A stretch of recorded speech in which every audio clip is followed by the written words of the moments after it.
Hello everyone.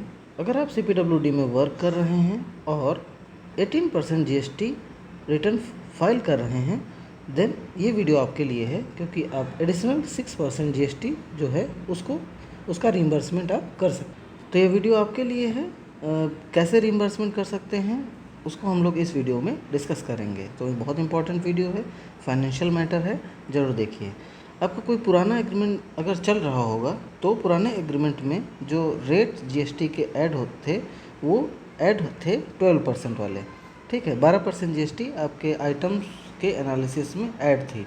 लेकिन अगर आप जो है 18% GST जब आप रिटर्न फाइल करते हैं और 18% GST पे करते हैं अगर, देन आपको, क्योंकि आइटम में 12% GST आपको दी गई है और आप पेमेंट कर रहे हैं, रिटर्न जो फाइल कर रहे हैं वो 18% GST का, तो जो ये 6% का डिफरेंस है वो आप CPWD से रिम्बर्स करवा सकते हैं अगर आपके एग्रीमेंट में 18% GST नहीं ली गई है तो, ठीक है। कैसे करेंगे? आपको जो है एक एडिशनल एक एफिडेविट बनवानी होती है 100 रुपीज़ के स्टैम्प पर, नॉन जुडिशियल स्टैम्प पर 100 रुपये का होना चाहिए।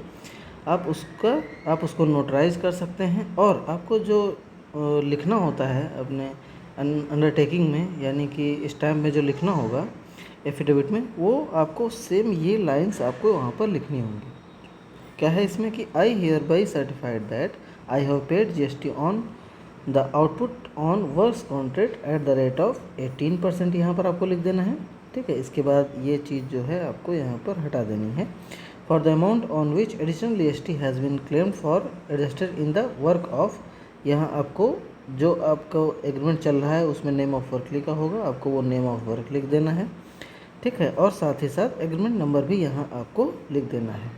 इसके बाद सेम यही लाइन एज इट इज़ आपको लिख देनी है, कोई भी चेंजमेंट आपको नहीं करने हैं। याद रखिए, अगर 18% GST रिटर्न फाइल कर रहे हैं तभी आप जो है ये कीजिए, अदरवाइज़ ना कीजिए। नहीं तो 10% पर एनम के हिसाब से अगर कभी चेक होता है, पता चलता है, तो जो है 10% के पर एनम के अकॉर्डिंगली आपको जो है चार्जेस लगेंगे। साथ ही साथ एक डिसिप्लिनरी एक्शन लिया जाएगा जिसमें आपको डिबर्ट कर दिया जाएगा, ठीक है। मिनिमम पीरियड ऑफ 1 साल के लिए डिबर्ट कर लिया जाएगा, ठीक है। इसके बाद जो डिसीजन होगा इंजीनियर इंचार्ज का in this regard shall be final and binding होगा अपॉन सबके ऊपर। तो ये GST आपको जो अंडरटेकिंग बनवाएंगे, जो एफिडेविट बनवाएंगे, उसमें आपको ये लाइन्स यहाँ पर लिख देनी है। इसके अलावा जो रिटर्न आप फाइल करते हैं, तो रिटर्न जो फाइल करते हैं उसका स्टेटमेंट शायद GST R3B होता है, ठीक है। वो आप लगा देंगे साथ ही में, जिसमें पता चल जाएगा कि आपने 18% GST रिटर्न फाइल किया है कि नहीं फाइल किया है। तो ये फाइल करके एक लेटर के साथ जितना भी अमाउंट आपका आया है, सपोज़ दैट आपको कोई एग्रीमेंट आपका जो रन कर रहा है, ठीक है, उसमें जो है टोटल आपने 10 आरे लिए हैं, ठीक है। 10th आरे तक आपने पेमेंट ली है, ठीक है। लेकिन आपने जो 18% GST पेमेंट की है वो 6th आरे से स्टार्ट की है पेमेंट करना। तो 6th आरे से लेकर के जिस आरे तक आपने पेमेंट की है, 10th आरे तक भी है, तो आप यहाँ से यहाँ तक हर एक आरे में जितना भी आपको अमाउंट पेमेंट हुआ है, ग्रॉस अमाउंट जो पेमेंट हुआ है, ठीक है, उसका 6% आप CPWD से क्लेम कर सकते हैं। पर ध्यान रखिए कि बस ये 18% आप जो है पेमेंट होनी चाहिए, रिटर्न फाइल होना चाहिए, ठीक है। जिससे आपका नुकसान यहाँ पर, क्योंकि नुकसान हो रहा था, बहुत सारे लोग नहीं जानते हैं, सो दैट यह वीडियो उन लोगों के लिए है।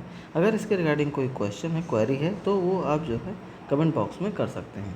Thank you.